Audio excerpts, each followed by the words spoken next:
Hey, remember last time, when we talked about that frustrating moment?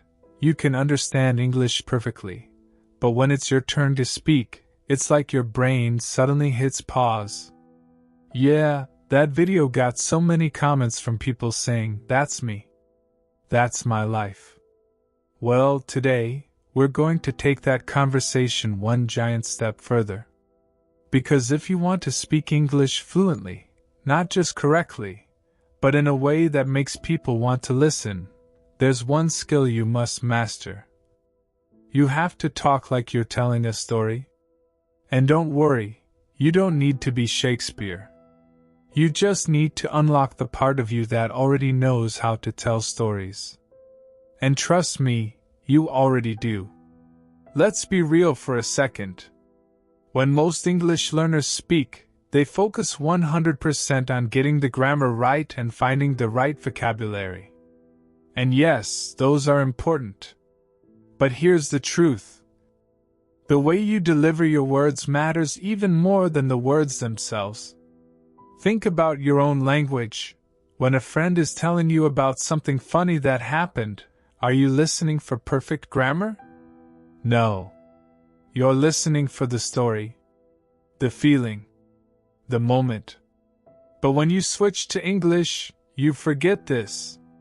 Suddenly, you sound robotic, like you're reading a manual. Yesterday, I go to the shop. I buy bread. Technically, it's communication, but it doesn't pull people in. It's like watching a movie with no music, no emotion, no pacing. And this is where storytelling comes in. Because storytelling is the bridge between thinking in sentences and thinking in flow. When you tell a story, your brain is doing something magical. Neuroscientists like Dr. Yuri Hassan from Princeton University discovered that when one person tells a story, and the listener is engaged, their brains actually sync up. That means your brain waves and the other person's brain waves start firing in similar patterns, almost like you're dancing to the same rhythm. This doesn't happen when you just throw out random sentences. It happens when your words have a beginning, a middle, and an end. When you speak with emotion. When you make the listener see what you see. Now here's the really good news. You've been telling stories your whole life, in your native language. You just need to transfer that skill into English. I'll never forget the first time I tried telling a story in English. It was in a small coffee shop with two native speakers. They asked me, "So, how was your weekend?" I panicked. My brain started going, "Okay, past tense, remember the verb," and what came out was, "Weekend, good. I went, beach. I swim. And sun bright." They smiled politely, but the conversation died in 5 seconds. On the bus home, I thought, why is it so easy in my own language, but impossible in English? Then I realized something. When I speak my native language, I see the scene in my head, the colors, the sounds, the feelings.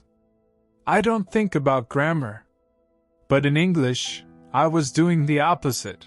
I was thinking about rules, not the story. So I made a change.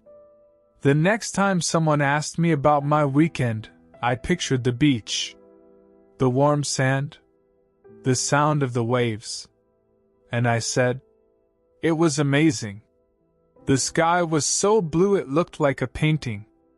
I spent half the day swimming until my fingers looked like raisins." Was it perfect grammar? Probably not. Did they laugh and keep asking questions? Yes. And that's when I knew, this is how I need to speak. How to speak like you're telling a story. 1. See it before you say it. If you can picture the scene in your head, you'll naturally use more descriptive and engaging language. Example, describe your morning coffee, not just say "I drank coffee." 2. Use emotions, not just events. Don't just say what happened, say how you felt. Example: I was so embarrassed my ears felt like they were on fire. 3. Build a mini-story structure. Every good story has a setup, where, when, who, a small challenge or funny moment, a little payoff at the end. 4. Use your hands, your voice, your face. Communication isn't just words. When you tell a story, your tone and gestures make you memorable. 5. Practice in low-pressure situations. Start by telling short stories to yourself, to a camera, or to a friend online who doesn't judge. The first time I told a full story in English without stopping to translate in my head, it felt like flying. And here's the best part. The people listening didn't care if I made small mistakes. They were too busy following the story. When you speak this way, your English stops being about proving how correct you are, and starts being about connecting with another human. And that's the whole point. So here's your homework. Today, tell one short story in English, to anyone, even to yourself in the mirror. Don't focus on perfection.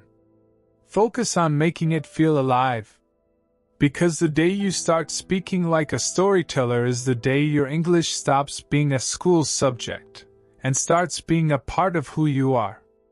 If you loved this, go watch our last video, because the two together are your foundation for fluency. And next time, I'm going to share the exact trick I used to make my stories flow without awkward pauses. Until then, keep speaking, keep smiling, and keep telling your story.